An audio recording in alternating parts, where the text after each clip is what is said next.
keep going with our thought leadership breakout. So I did spend some time in this one. Great discussion with some great event producers and event attendees. So with that, Todd, go ahead and take it away. Yeah, thanks, Nathan. Super excited to be able to bring the thought leadership content to everybody this month.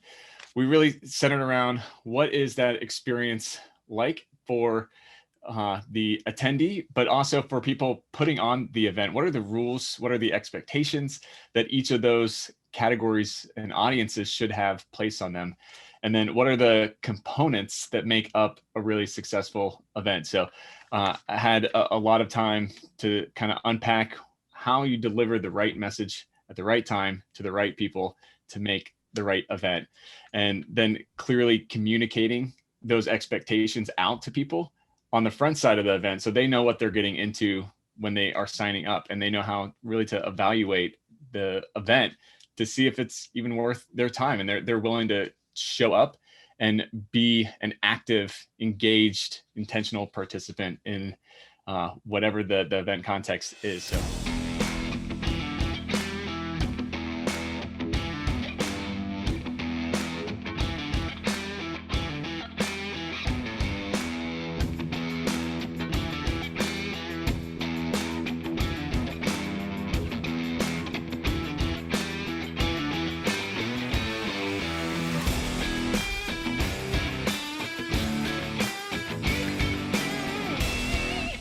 Well, we're going to go ahead and dive into the conversation. We got a lot to unpack. Really excited for the conversation today. So first off, I'm going to be the moderator today. I'm Todd Weyant, for those of you who don't know me. I'm the host of the Bridging the Gap podcast, which focusing on construction innovation that's happening out there and really puts a spotlight on what all is going on in the industry right now. And then I'm also the director of creative marketing at Applied Software. So in this track today, we are going to be unpacking the whole event experience of what it is like. We're going to be deconstructing the different components that make up a successful event, whether that's an in-person event, which is, I know, a foreign concept of the last year, but hopefully we'll be able to get back there again soon. Or it's a virtual event. What are those rules that we're all looking for in a good, engaging event? And for that, we have a really great expert in Sheri that I'm super excited. She's with Way Beyond Ordinary. She's an event producer extraordinaire. She has a ton of great insights and tips for us today. And we're going to be really picking her brain on what does it take on the production side to produce a good event? And then what does it take on the attendee side to get the most out of an event? And what are the rules for each of those categories along the way? So without further ado,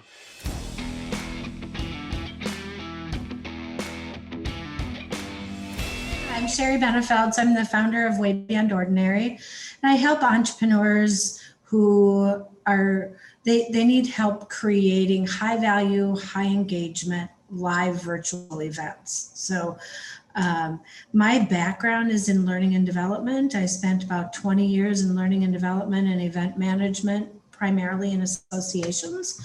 So I've created, hundreds of programs and led and facilitated hundreds of events. So when COVID hit, it gave me an opportunity to kind of come back to what I love, and that is the instructional design part of events and training and creating an experience for attendees that leaves them walking away with a great story to tell. So I always begin creating any event with an understanding of what do I want, what's the story I want them to tell when they go home.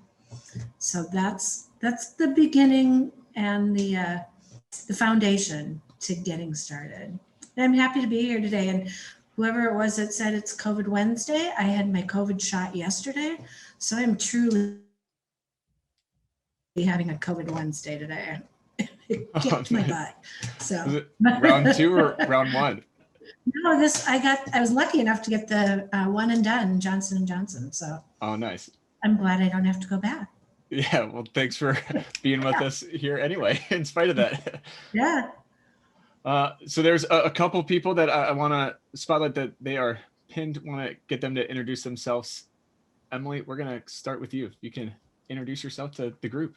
I'm Emily. I work for a company called DADO. We produce a construction intelligence software product, and my role in strategic development is all around engaging the community, creating partnerships, sustaining partnerships, and a huge part of that is events. And I think I maybe am uniquely, or maybe not uniquely, really burned out with virtual events after the last year. And it's been a real challenge for us to try to think of ways to, continue engaging our community and the broader construction community in a virtual context. We're just easing back into some in-person engagement, like some really so easy to social distance activities like golf at the beginning of the summer, but really looking forward to hearing everyone's perspective on, what have been really high impact virtual experiences for them over the last year, and then the in-person experiences that everyone looks forward to getting back into. Awesome. Thanks, Emily. Paul, let's go over to you. Yeah, and I'm getting my second Pfizer shot tomorrow, so I may be in the same situation on Friday there, Sheri, with you. So maybe we should have a clubhouse about, post-traumatic stress syndrome of getting your COVID shot. But I'm Paul Doherty. I'm a recovering architect. I hear that this is part of the 12-step program. So welcome, Paul. Also a builder and real estate developer for smart cities. Along with my friend Steve, we formed a team underneath the leadership of Damon Hernandez that created the AEC Hackathon as a community and an experience. Sheri, I'm glad you mentioned experience. And I thought that this was a very interesting topic that hasn't been covered here, with this community. So I'm learning a lot, looking forward to learning a lot, having been now a keynote speaker for, the past 15 to 20 years at the AIA conventions and all the industry events. And boy, it runs the gamut, doesn't it, when it's an industry convention, because it can be either really, really good or really suck. So I'm looking forward to learning a lot during this next hour. Awesome. Sounds good. Steve, let's go over to you. Hey, everybody. Steve Holzer. As Paul mentioned, one of my experiences in the event space, we actually, Paul, our group, we always call ourselves the disorganizers, or the AEC hackathons. We never wanted to be event managers or event organizers. So really, it was the community that we brought together that did a lot of that. But there's like three different veins that I've had, in not just as a participant in an event, but in my prior workplace, I was a global evangelist for BIM Object, digital content platform. And that was usually my job, especially here in North America, was to organize our presence at events, which was quite an undertaking typically. And I'm really kind of excited about the place we're at. I mean, even today, talking here with this, because we're rethinking. At BIM Object, we started looking around at these events, and we're spending $50, $75, $100,000 to attend and be a present, and none of the other technology companies are there. And so, there's certain aspects I think I'm all for building the community and in-person events, but I also think there's a great opportunity that we've all learned that there's a lot that can happen with the virtualization of the events as well. And especially even an in-place event, live streaming it and things like that, which was always the event promoters did not really allow, because they were there to make money for people showing up. So I think that's really going to change the whole event structure, and I'm kind of excited about that. We did our AEC hackathon. We normally have 4 or 5 of them throughout the world every year. We went to our first virtual one, and we were amazed at how good it was despite being virtual. But it's not going to replace the experiences that we had, meeting in person. So another one I just finished up with another friend of ours, the Greg Howes with the Mass Timber March Madness they ran. ran the whole month, and he had 80 to 100 people on every day of March, strictly on mass timber. And it was kind of amazing to me. But so anyway, I think there's good conversation to be had on, what is normal. We hear a lot, see a lot of this in social media. What are we going to return to normal? Well, maybe we're going to have a new normal. So I'm interested to see what you other folks think in this group. Yeah, definitely. Nick, we're going to come to you next. My name is Nick Carrillo. I'm the multi-state manager for the Western Wall and Ceiling Contractors Association. And we are a signatory contractor association with hundreds of contractors across 7 states. And so what we're trying to do is battle that regular membership meeting in person, the networking, and then trying to create a virtual environment for busy contractors that don't have time. And how can we engage an audience that, I don't want to call it a burden. We certainly aren't a burden, but how do we engage an audience that doesn't yet understand the value of networking? I always like to say, I can write 10,000 emails that will never get you somewhere, but once I get you here, you'll never miss another one. And so just trying to get as much as I can out of this and build an experience. And we've had some success with some things. So glad to be here and appreciate the opportunity. Awesome. Cool. Last 2 intros. Hi, I'm Georgia Bergers. I head up partnerships and field marketing in the United States for a software company called HammerTech. So we're field safety software.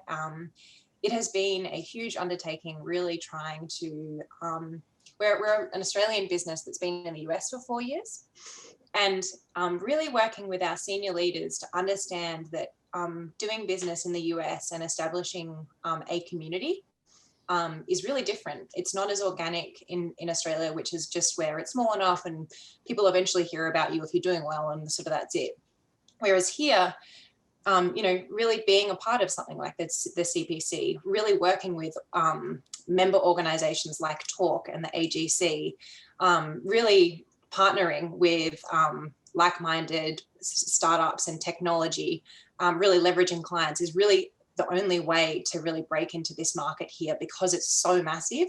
And so events is the main way that we've been doing that. And so we have a very strong field marketing approach to our marketing, and then really leverage the presence there and then content there for a lot of what we do with our marketing outreach and content. So yeah, here to really learn and hear from you all on how you're planning to approach things forward. Steve, I really hope it's a new normal because there has been so much benefit from the virtual side of things. And I think it would be such a shame just to go back to doing things the way that we were doing them. So I'm really hoping there's more affirmation of that outlook too. Thanks, Todd. Definitely. Yeah. Thank you. All right, Alex. All right. Well, thanks, gang, for having me. Alex Belkofer, Virtual Design and Construction Director with McCarthy Building Companies. We're a national construction manager and general contractor. Probably unique, maybe why I'm in this group. I picked this group when I finally got the invitation from Nathan after bugging him for so many years to be in the CPC. Because just my past experience around being extremely focused on the human side of what we do in our industry. In my role at a large builder, it might be different from your guys' experience, but from my lens, the human element of what we do every single day as construction technology professionals has to begin with the human element to ever achieve what we want to achieve. And I get a lot of my energy personally on going to events and having like-minded conversation with folks. And so the event scene for me is where I thrive. I'm an extrovert. And in the past, I've co-chaired large events such as BIM Forum, which many of you guys are familiar with. I've been an attendee, I've been a speaker, I've been a panelist. And so I have I guess maybe a unique perspective on what I see when I go to events and what I hear and where I feel like most of the energy is gained from attendees. And I also think there's a lot to be said too about actually getting people to engage very intentionally at events instead of just a happy hour, right, as one example. And so I'm curious to hear what you guys have to say about events moving forward. I'm more than willing to share my perspective on where I think events have succeeded in the past and where there's still opportunities, even in our new normal as we move forward. So happy to be here and share perspective. Awesome. Thanks. And for everybody else, we're going to loop you guys back in here in a minute when we open up conversation with everybody, but want to bring Sheri back in and get her perspective to kind of center our conversation around. So Sheri, what are some of the components that make a good event? Wow. Well, it's a big question, but I would say I have probably 3 really key components. Number one, aligning the right people. You got to get the right people in, the right butts in the seat. And that is about marketing the event. It's also about how to align those people, the topics and the speakers, making sure that you're delivering to your audience what they need. And I bet you've all been there. Like, you show up at a conference or something where you're expecting one thing and you get something different, or it just falls short. So I think that is just really critical, making sure that that content is aligned with what your audience wants. I talked about this before too, creating a memorable experience. And, I love live events, but I also love virtual events, because I really feel like we can create some really significant connections when we're together in a space like this, versus sometimes when you go to a live event, you tend to wander off with the people that you already know. You might have happy hour with the people that you already know. You may not have the same experiences meeting new people that a good virtual event can give you. So I think creating that experience, and who was it? Was it Alex that just said, having that networking opportunity and getting creative with it. And I would love to hear from some of you what you're doing. Emily, you talked about golfing, but what are some of the networking opportunities that you're doing, not just in live events, but how you're doing that in a virtual world too, to connect people, because it's just so important. I run a networking group for women too. We meet once a month, and as soon as COVID hit, we were like, oh my God, what do we do? And what happened was we were able to expand our network globally from what was a local, regional networking group. So it's actually been really beneficial for all of the members. So I'm excited to hear from some of you the things that you're doing too. And lastly, I would say components, and this is a big mistake I see so much, is not trying to jam so much content in that your audience can't absorb it. The human brain is only capable of retaining so much information. So just because you said it doesn't mean anybody will remember it. So that's really it's a big stickler for me in designing events, is to make sure that we peel back only to what is really need to know. Yeah, Paul. So Sheri, great setup on this. We ran I didn't run, but I was part of an event on offsite construction and prefabrication back in January. And I thought there were some unique things. It was a UK-based group that was hosting this, and they put some things in there that I didn't think were going to work, and they actually surprised me about that one-on-one, about that networking type of thing. In between, like the major, like maybe there's 2 sessions, right, and people are getting zoomed out.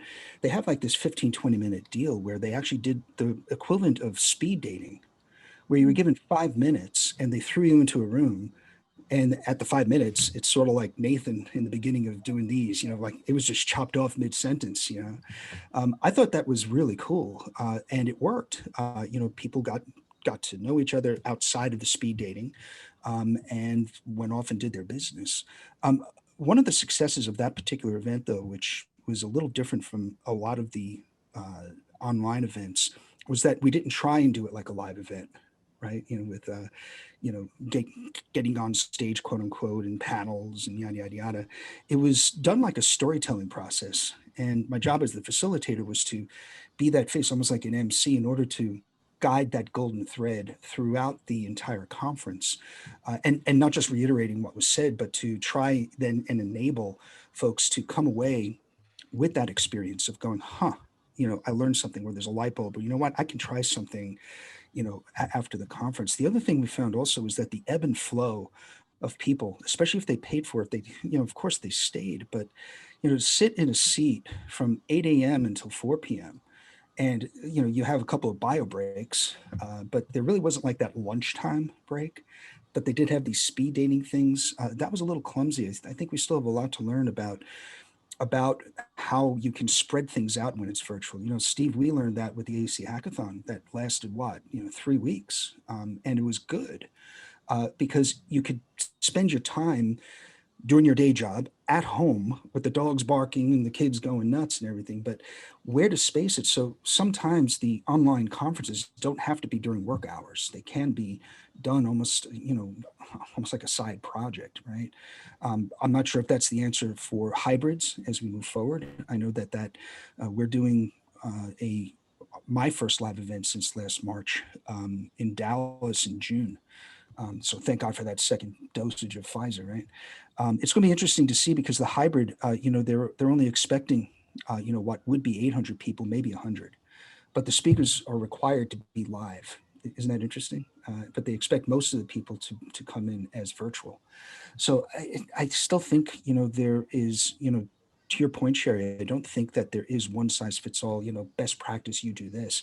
It really depends on at least in my experience, the audience that either has a responsibility to be there, like an association, or if there's real interest, like offsite construction and prefab, or like what Steve was talking about with the timber, over a month, that almost seems to be like the new model, where it's kind of like a news broadcast, isn't it? Where you get your bit and you look forward to the next day. It's like, I'm really enjoying like how Disney Plus is rolling out their bingeable stuff. Every Friday night, man, I'm watching something with the Marvel Cinematic Universe, right? It gives you a repetition. Maybe that's something to take a look at, how the entertainment industry actually broadcasts. Yeah, that's interesting.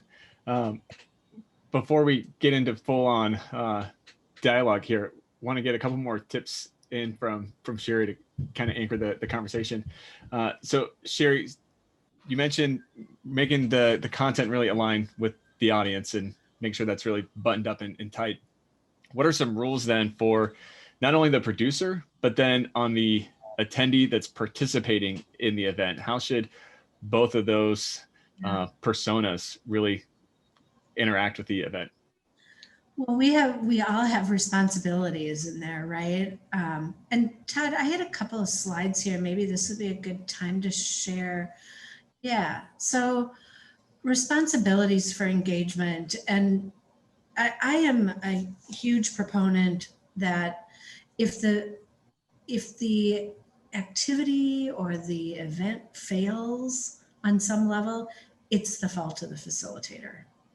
Now, because it's their responsibility to be engaging enough that the participant wants to be there, that they want to engage, that they want to play full out. But that's, we can't always control everybody. So from a host perspective, and sometimes the host and the facilitator are the same person, but from a host perspective, I think responsibilities are setting expectations. So everybody knows going in what to expect. This is going to be I just got done with a 3-day event. I was an attendee at a 3-day retreat. And like you were talking about, Paul, that, these longer events, they really can work if they're handled right. And we knew going in, we knew there would be lunch breaks, and the facilitator would have us leave our screen on and just shut down our camera. So you're there, you're not like shutting down and going away. So you easily come back again. Providing an agenda, people want to know what's going to happen. And I think with online events, in particular, or virtual events, we tend to like not really tell them sometimes what's going to happen. Creating a safe environment. So, you know, small groups like this are a great way to get people acclimated and comfortable talking. Now, if you're going to have an audience of 500 people and all of a sudden start calling people out and putting them on camera, that can be a little scary and uncomfortable for people. So just making sure that they know that it's a safe environment for them. And then prepping and vetting your facilitator, because I bet we have all been there in events with some pretty lousy facilitators. And you know, that's the host's responsibility to make sure we've got somebody that's actually knows what they're doing and they know kind of the rules of facilitation. No pressure here. No. Yeah, Todd, we're watching. I have my grading rule book right here. So the facilitator, here's your rules, your responsibilities to show up fully and care, you know, to really be there for your audience. Create engaging activities. I think we saw this a lot in the beginning of COVID, where we had this tendency to just like, okay, we can't do the live event, we're just going to do it online. And it ended up being a series of really boring events, you know, the talking head, just getting in front of the camera, and 90% of the cameras were off. So you didn't really know what people were doing. So that's the responsibility of the facilitator, to make sure that they are creating engaging activity for the audience and inclusive facilitation skills. So making it possible for everyone to play. Not everybody has the same setups. They may not be able to be on camera, or they may be dialing in from a phone, or, you know, but figuring out ways that you can include everybody and give effective instructions. And Todd, we're going to talk about this a little bit more too, because it's this is a biggie. I mean, how many of you, give me a show of hands, you've gone into a breakout room and the facilitator says a bunch of words and they send you into the breakout room, and now you're in this room with 5 other people and y'all go, so what were we supposed to do? We've all been there, right? And that's just about bad instructions. So there's a formula for giving good instructions, and I'll share that with you. And then providing tools of engagement. So whether that's handouts, polls, whiteboarding, things to do that can actually engage your audience and get them participating. You know, you've got a lot of tactile learners, especially in the construction industry. A lot of your audience is very tactile and they need to be engaging in something. And then as a participant, you have to commit the time, the focus, and the energy. Because, you know, just showing up isn't going to do you any good. And that's how you walk away. If you're not fully committed, you can walk away from an event thinking that it didn't deliver. And a lot of times it's you that didn't deliver for yourself. So show up fully, care about what you're going to get, and be willing to play full out. Be willing to, you know, participate in the activities as much as you can, and ask questions if you're not getting things, or, you know, it's that same rule as with live events. You know, if you have a question, chances are somebody else has it too. So those are kind of the basic responsibilities for engagement, as you know, as I see them. And I would love to hear from anybody else too, of things that you find to be really important for making the event effective for everybody. Sheri, how do you see those rules changing depending on format? So if it's an in-person conference, big conference, or, you know, a smaller networking event, or virtual, do these rules shift some? I don't think so. I think the rules of engagement are the same. We all have a responsibility to be there, to show up fully, to participate, to create an environment that's safe, that is engaging and inclusive. I don't think that changes. So what does good engagement really look like for you then from all these different perspectives? I think it means everyone is getting what they came for. And we're going to talk a little bit about intentions too. And that, you know, when you go into an event, I don't know about you, but I always set intentions, whether I'm the host or the facilitator or the participant. But those intentions will guide what I want to get. And they'll guide how I participate and how I show up. So I think with virtual events, it's a little more difficult, definitely, when, you know, you as the facilitator, Todd, we're all on camera for the most part. So you can see us, you can read faces, but you can't really read a room like you can when you're in a live event. You can read the energy of the room. That's different online. So you need to check in more often to make sure people are on board with you, whether that's just little activities like raise your hand or give me a thumbs up or whatever it is to check in. If you see somebody that seems kind of disengaged, maybe you call them out. Steve, what do you think about that? You know, to make sure that you are bringing everybody along with you. Mm-hmm. Yeah, absolutely. So you have another slide here too of how to really clarify and get the most out of events. You want to speak to this? Yeah, well, and this is about intentions. And I left this blank on purpose because I want you guys to think about intentions too. Anytime I go into an event, I always like to set 1 to 3 intentions, what I want to get out of that. So if I'm the host, what do I want for my attendees to experience? What are my intentions? And it might be that I intend for everyone to stay the entire time. That's a good indicator, especially on virtual events, that you have gained engagement because they're willing to stay and put in the time. I might, as a facilitator, my intentions may be that you walk away with a set list of ahas or to-dos or key points that you've gotten. And I want to make sure that those key points that you have experienced are in alignment with the key points that I intend for you to get. So, and then as a participant, anytime you show up to an event, whether it's a networking event or a conference, always go in with at least a few things that you want to take away. What do you want to learn? Who do you want to meet? What kind of experience do you want to have? Is there vendors that you want to see?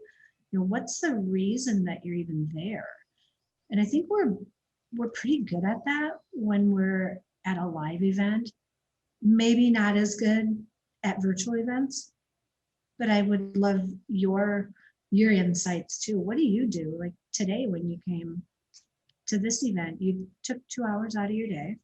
What intentions did you set for yourself or objectives for this event? What made it so that it was worthwhile for you? So let's pause and get some of those expectations thrown out there so we can tailor the rest of the time for that conversation.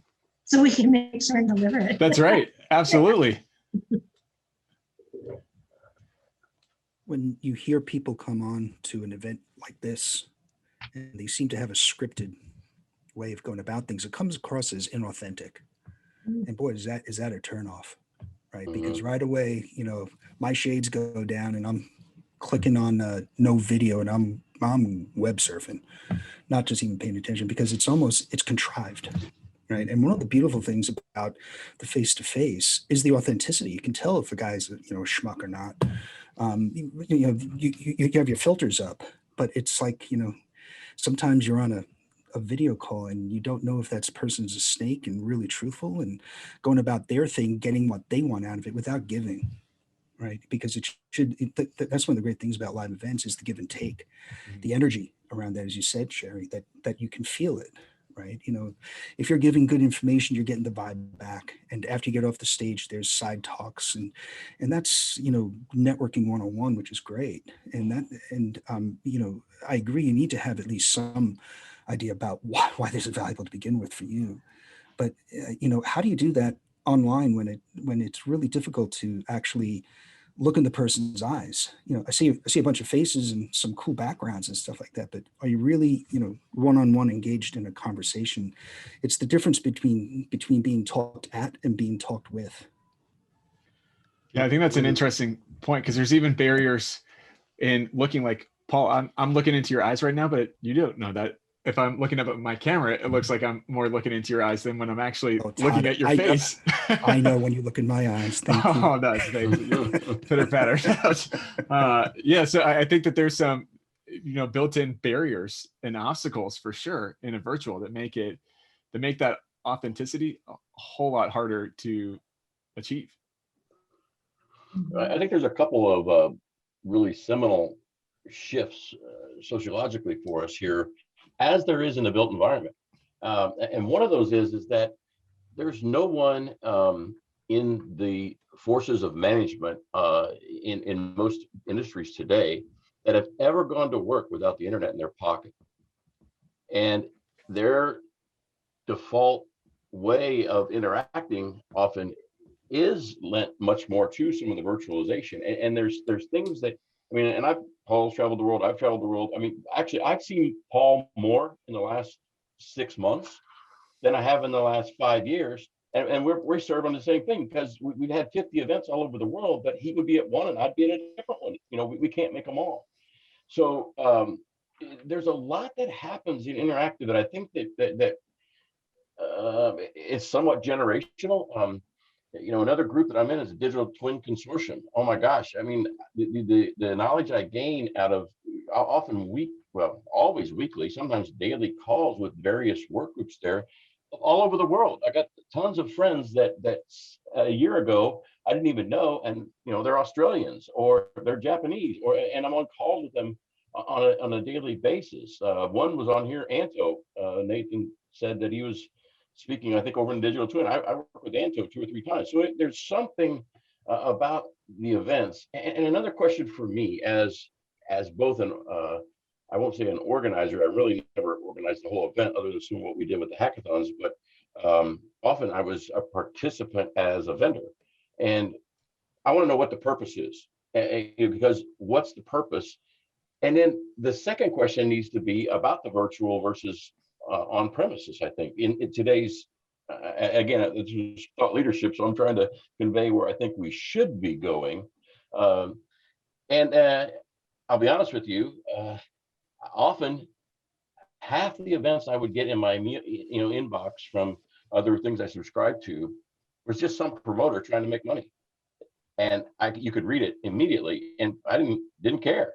I'm not going to go. They gain some people, but I think we need to make that determination responsibly. You know, what is the benefit? As I mentioned with BIM Object, you know, we didn't see that benefit anymore versus what we could do online. But that doesn't discount. I'm not saying we shouldn't have in-person events at all, but there's a huge commitment financially for organizations, for companies, for businesses. It's not just the registration for the event. It's the airfare, the hotels, the time away from home, the time away from work. There's a amazing. So the benefit that has to come out of that has to be commensurate with the total investment that's often not considered beyond just the registration fee.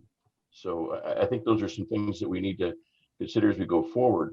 The other thing that Paul touched on this, I did tons of webinars when I was with BIM Object, and with a tool that I had, I could see the audience engagement, meaning what was the percentage of screens that were in focus. If I see that drop, we would become interactive, or I'd ask a question, I'd make one up, or I'd say, hey, we got a question in from someone. Immediately it jumps. So in these virtual events, these are other things. Paul was a great point. You know, there's nothing I hate worse than getting on and just slides going by, somebody reading the slides. It needs to be really interactive. Yeah, totally agree. Any other kind of expectations coming into today?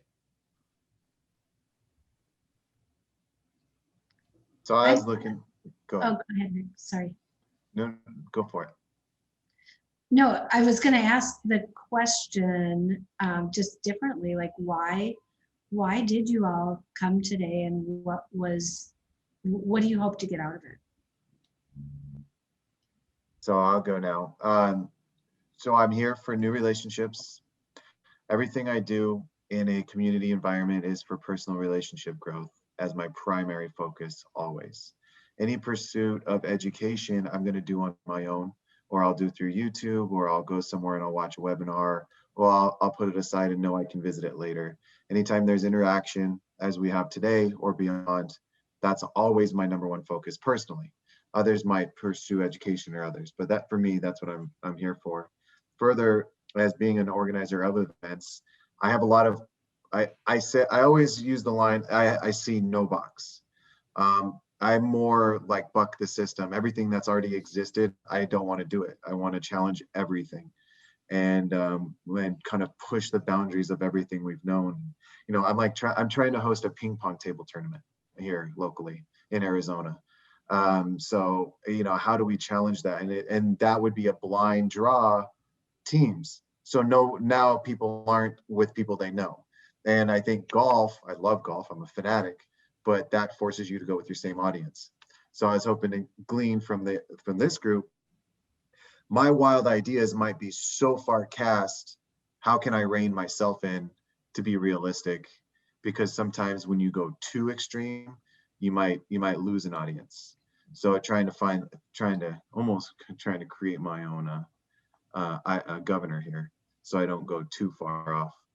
But yeah, I love that, Nick. I mean, that's the name of my business, Way Beyond Ordinary, and it was completely based on that premise. I don't want to, never satisfied with ordinary is my brand promise, or my personal brand promise. So like you, one of the things that I do is I'll go to the far extreme and then start peeling it back to where I think, okay, my audience could handle this kind of thing. But I love dreaming big and, you know, way out there. Yeah, because how you get something interesting. Yeah, if we look at a construction association environment, when you try to do a live videography of the event and try to get more technology engagement, that might work in the BDC world where that's familiar, but there's just, you got to find the balance. And you know, I'm here to explore and learn, and hopefully talk to all of you beyond this. Nice. I think that's a really interesting point on Nick, going to the extreme, coming up with something different, but then going back to Sheri, one of your first points there is making it relevant and attractive to the audience. And so where's that kind of balancing act? And how do you accomplish both? You know, creating something really unique and interesting that the audience is really going to relate to. I think that's Paul. Yeah. So one thing that Steve brought up that hasn't been addressed between host, facilitator, and participant would be sponsor. Right. I got a question actually last week from a software manufacturer who wanted to know my opinion on something about an event that is going live, but will also be hybrid, also online. And he was sort of hesitating just with the reasons that Steve said, you know, what's the value with all of the stuff, including, we're not rid of the disease, we're just learning how to manage it. Right. And if I'm going to have a booth, do I really want to do a booth with all of the drayage and the costs and everything else? Why don't I just remain virtual and I'll have my sticker up there or something? And he's really struggling. And I'm sure he's not the only software vendor out there wondering, you know, do I go whole hog like it's going to be for 1,000 people, but only 100 are there? And, you know, there's not enough crap to talk about for 2 days or 3 days if there's only 50 people walking around and it's the same booth, it's the same people. It could make for a good experience or kind of awkward. So it'd be really interesting also, because that is a driver for a lot of these events, right? Is the sponsorship and that type of thing about what is the value proposition and how can you make lemonade out of lemons with our current situation, both live and then the virtual piece of it. The virtual trade show floors have been, kind of awkward, right? Because it's kind of like a breakout room. You can't hope like another person comes in so you can get away if you don't like it, or, another person comes in and disrupts the flow about what you were doing. It's kind of an awkward stage right now for the sponsors. Yeah, on that point, so I organized the MEP Force conference, and we've been looking at different ways of how do we get sponsors more in line with what it would be like on a big conference floor. And there's some pretty cool software out there that it really kind of brings the best of Zoom and the real world conference floor experience together. So you like have your little face bubble that's on video, and you can move around the space and then go into a booth environment and have that conversation with the sponsors. And then as other people get closer, they start hearing the conversation just like you would as you walk up to somebody on a conference floor. You start hearing what this is kind of like spatial IO for trade shows. Huh? Yeah. And then you can back away as soon as you see that other person coming, and you can go to a different part, and it really interacts. So now it's kind of trippy, but it interacts like a live experience, which is cool. Well, if they would put virtual swag, especially the stuff my son can have, like V-Bucks for Fortnite, I'm all in. There you go. Awesome. Nice. Speaking from there's an NFT chance. Yeah. The financial aspect of this, though, is not just sponsors, but it's also, in my former role, we were one of the participants, and the investment. So at some of the legacy shows, and I'm going to call it out only because it's real. The AIA show, we did look at the demographics.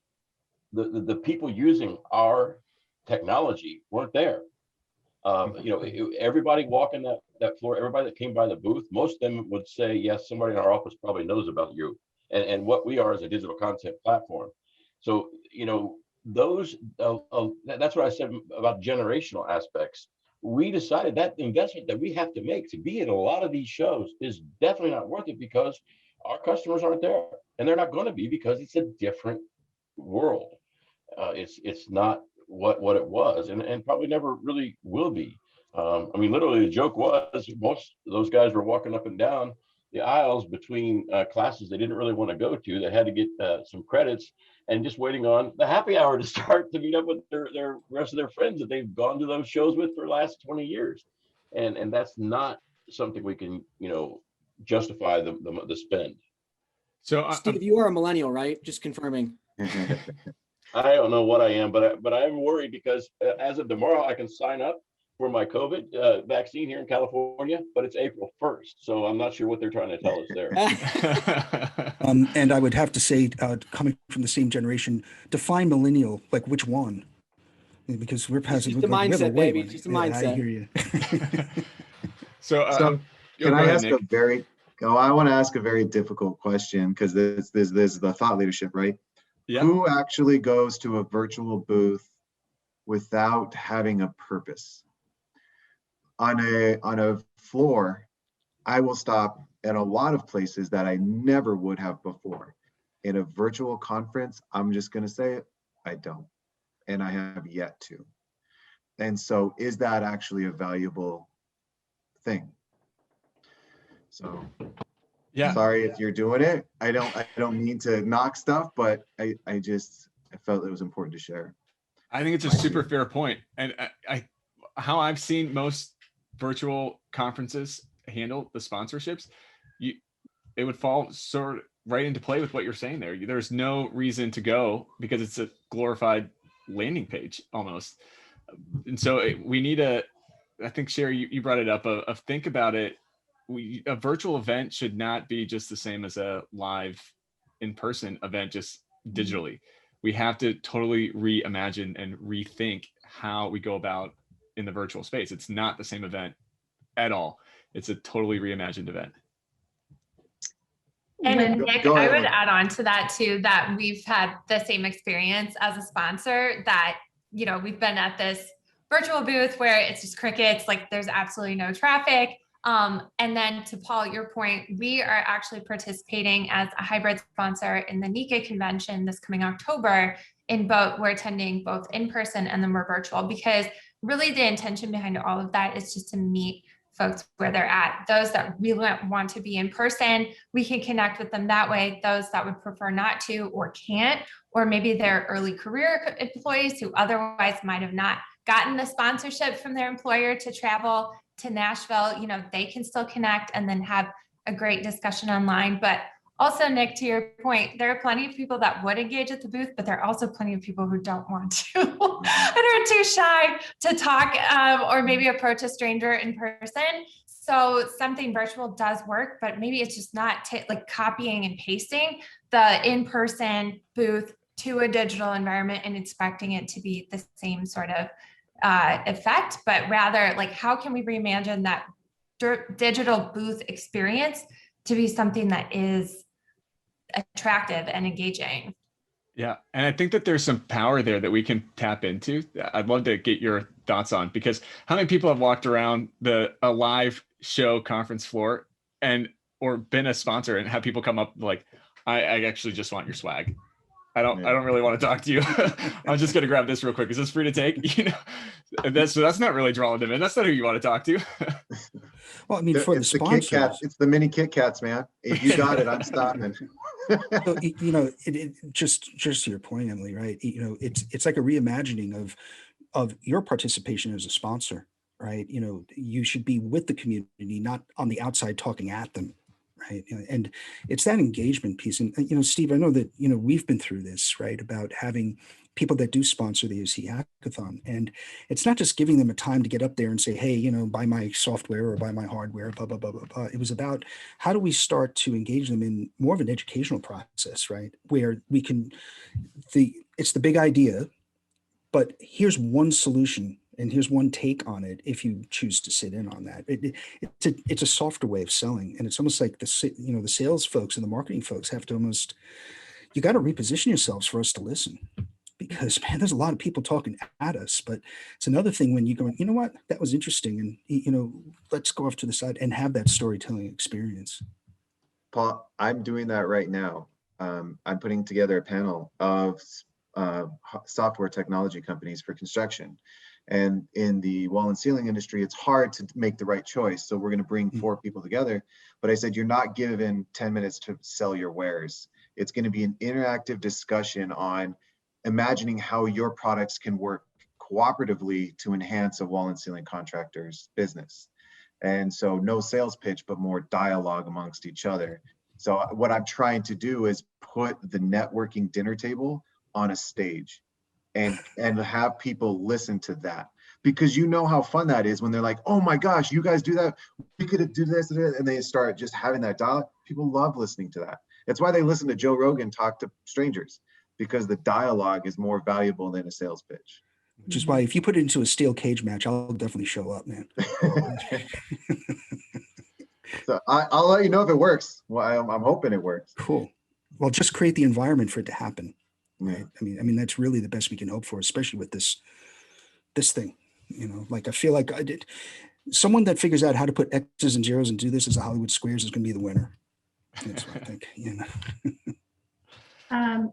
Those of you who are hosting or maybe hosting vendor type events, sponsor events, are you still doing it like in the same time span? I heard somebody was saying, Emily, was it you that was saying like the booths were still open for the entire time?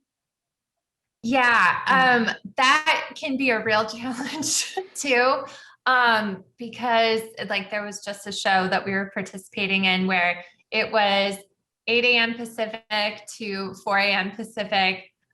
No stopping.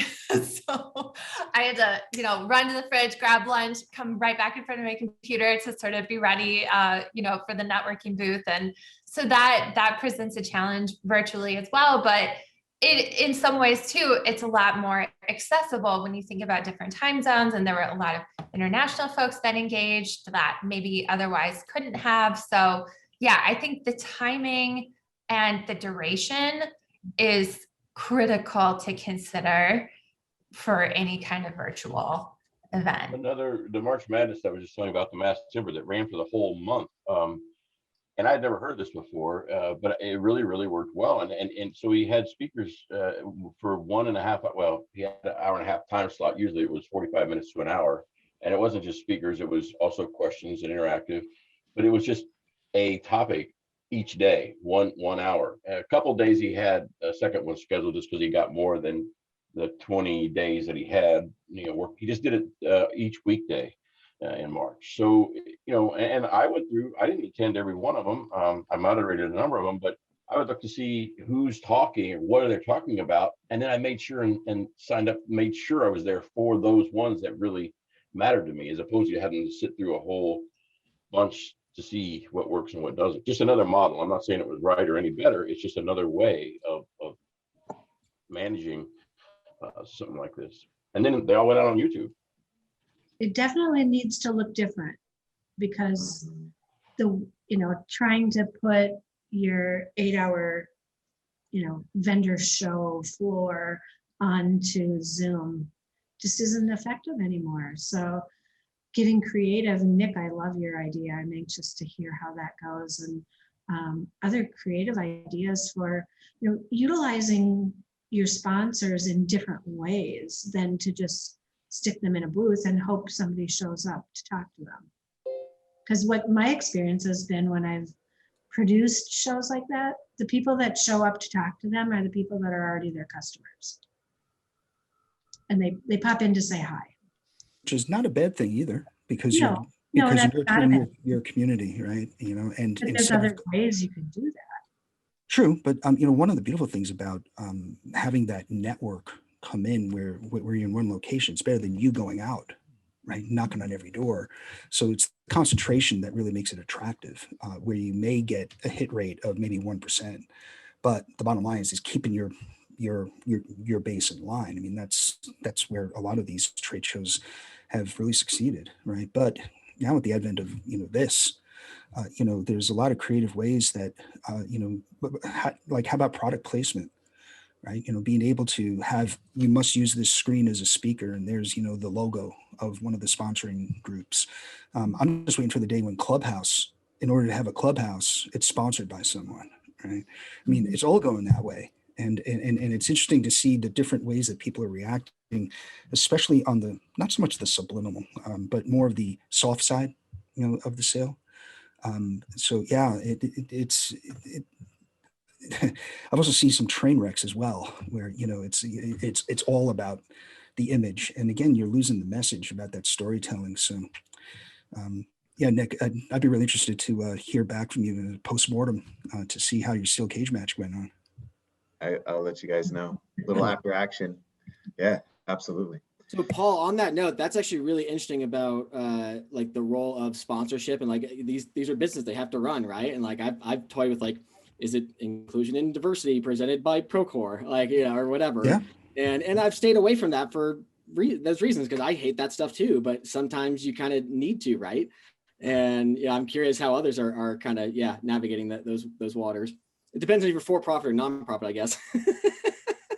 Yeah, but nonprofit doesn't mean you don't make money. Exactly. Yeah, you still have a budget. You still have to make ends meet. I mean, the architectural profession is by definition nonprofit. Right. So what do you guys see as the recording? What do you guys see as the future model for events moving forward? Rapid fire, in my opinion. Just short little sprints, part of it. Mm-hmm. Yeah, that's I've personal pursuit. I've stopped asking for any meeting longer than 30 minutes because everyone's so Zoom fatigued. So any calendar invite you get from me is for 25 minutes, with, you know, and usually there's a known expectation. It might touch 30, 40 minutes, but yeah. I do think there are times where the in, you know, presence, you know, in place, physical, are much more justified and necessary than others. And that is like one of the guys that presented was with, he was out of Europe, but anyway, it was their conference. They actually demonstrated all this woodworking machinery. So they had every manufacturer of and it's all hands-on demos on this monstrous show floor. So something like that, where you're actually demonstrating and working with your customers on machines that they are interested in buying, that's a whole different, and that might be the extreme, but then there's degrees of this, I think. So that's what I was trying to get to about the on-presence, you know, the present booths and things. I do understand it can't just be for the networking. I don't think going forward, there has to be some other benefit of me taking 3 days off and traveling and being gone from family and all that. Yeah, I always talk about this when the generation gap. The older generation always worked really hard and at the dinner table said, don't work as hard as I do, spend time with your family. And then they chose to, and now everyone's saying, how come you're not coming to these events? You're spending so much time with your family, just break away. It's like, you told me. You told me to do this. But listened. that is true. Yeah. So in my case, it's my wife going, don't you have a conference to go to? So I'd Yeah, love to, we've all been grounded. yeah, I'd love to pull Georgia into this if you don't mind, because you mentioned at the beginning that you really are a fan of the virtual realm. And hope that it continues. Yeah, what do you see as the balance going forward? So I picked up some really amazing ideas here. So as well. So the balance for us, so the in-person thing that, so for us as a software vendor and also as someone who's really trying to change the perception of safety in the industry, which is no mean feat, particularly in the United States. I get a lot of people who are like, nice one, like it's just going to be the way it was for a really long time. And I just smile at them and I'm like, let's talk in 5 years, like it's okay. The real value for us on the in-person side of things is intimacy and really awesome conversation. And so I think any event that we go to must have a really strong component of that, or any event that we put on in person will definitely have a really strong component of that. And I think that's because we're so starved of it in the last year. Like, I don't want to go to a conference with 600 people immediately after this. It's going to be way too overwhelming. And I'm going to, like, I don't know, headbutt someone instead of shake their hands, because we're just not used to it, right? So I think people want good connection again. They want some great conversation and to sort of rebuild a bit and really do business as well. So I think in person will be prioritized for being at a smaller scale and localized as well, hyper localized, sort of like across the States and across Canada, and same in Australia as well. And then for the sort of the hybrid side of things and in person, I think again, people still really need to bounce back with their businesses. And so ensuring that there's a really strong networking component there is really important. And so Paul and I were actually just tic-tacking the event that he mentioned that he went to back in May, used the platform Hopin, and that has the speed networking function in there. And the organizers of that also ensure that attendees, in particular sponsors, give their sort of list of people that they want to meet in advance in that virtual context. And so those interactions and relationships are built even though it's in a virtual environment. So it's being really deliberate to ensure that people don't miss that component of events, particularly, So I think that component really needs to be become more a part of the virtual experience, because we're missing out on that. You know, ultimately, like from a psychological point of view, we go to events to meet people, learn things, and advance our careers. And so if you're not giving people the opportunity to do that because they're just sitting there being delivered information and can't engage with it, it's really not delivering on kind of the purpose that our participants would expect of an event. So there's some of the things that that we will definitely be considering, both of this as a sponsor and as event hosts as well. Georgia, what's going to happen with the the conventional way of greeting people into your booth by shaking hands and you're going to wear a mask. I mean, these are real things now. Exactly. Right? It's going to be a little awkward when we first start to get back in, you know. Are you double masking? Are you going to be wearing a face shield? I mean, what? Yeah, it's really interesting. The first in-person event that we have is not one that we're putting on, but one that we've already committed to be sponsoring, and it's going to be in July. And I'm really nervous about it, actually, as like whose responsibility is it to uphold kind of like the right protocols to make sure that everyone's comfortable and can really have an enjoyable experience. And I believe it's predominantly on the host to do that, but then the facilitator to sort of support and enforce that sort of throughout. And I do think that's a really fair point, Paul, is like, we have to make sure that people feel confident to come back at their own pace. And I think that communication around that from the outset, and also remaining, you know, keeping the excitement up to actually get people to understand what the value that they've been missing out on of coming to something in person is, you know, that they're really going to get out of it, to kind of like balance out the telling about the rules. You know, we still go to events to have fun as well. So you don't want to be the mask police, but at the same time, but you know, still, the country by country, there's huge disparities in what's the way it's being managed. I mean, there's nobody can get in Australia or New Zealand right now without a 14-day quarantine. In the U.S., you know, we got free-for-alls in Miami, you know, and it's going to be very different depending on where the event is. Well, being that the majority of my business is in China, until they change their rules about how they swab and where, I'm going to refrain from going to China. So I'm curious, if you had your pick, would you rather attend a virtual event or an in-person event? In person. For me, it In depends. person.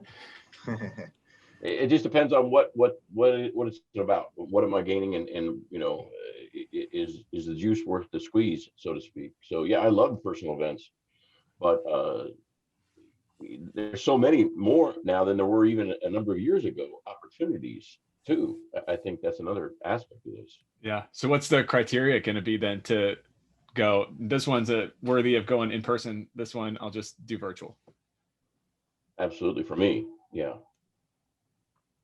I think for me, it's like guaranteed number of people that I can sort of interact with, and also like really understanding what the niche is. So I love what Sheri was talking about, and then Paul touched on it as well, as like, what's the story that's trying to be told, and really ensuring that fits with what you want to get out of it, and like really having that clearly communicated, knowing that you can like really benefit from that. And then, you know, if there's a really awesome fit there, that, and then being able to really meet people that also align around that, yeah, for sure would be my criteria for attending in person. Anybody else have a different set of criteria for how they're going to gauge events going forward? Well, Todd, just to play a little bit of maybe devil's advocate. Love it. I don't look to events to be anything different than they were for us, because we love going to in-person events. So as long as we can operate safely, our group gets a lot of energy from the in-person engagement and the ability to be with like-minded individuals. And it's just very difficult to replicate that or replace that. And so when our group goes out, we kind of have our own little list of criteria, right? The things we're going to commit to, right? Be fully there, you know, bring your ideas, you know, don't just be there and be looking to just, you know, take a bunch of ideas but not give anything back, right? It's a two-way exchange. But we miss it. We miss it really bad. And I think our nature as human beings is the human element of that energy, right? It's very difficult, as I think Paul alluded to earlier, to get that same level of energy through the screen. I would love to meet all of you guys in person and have this conversation. I think it'd be very different as opposed to just doing it here virtually. But we're working with our means, right? We're adaptable, we're flexible, we get creative. But that human element, though, of having intentional conversation, intentional engagement, and if the event is set up correctly, having very intentional opportunities for people with different backgrounds, different skill sets, different ways they like to engage, to be able to do that is also really good. The best events that I've ever seen are structured in a way where there's opportunity for one-on-ones, there's opportunity for large gatherings, there's charrettes or live, you know, workshops, but also time for people to unplug and go away for a little bit and do their thing in a quiet area. And you have all those different environments kind of connected in a unique way, but done very thoughtfully. Mm-hmm. Yeah, for sure. Well, I think we're wrapping up on the last couple. What did I miss out on? Not to All the spoil things. anything. Joe, you're in your COVID disguise. I just sat in a room with you and didn't even realize it was you. Do you have the full man bun? Are you able to rock it in Texas, or do they still give you crap down there? Oh, it's outlawed down here, but I can pull it back. Yeah. Well, at least you have hair.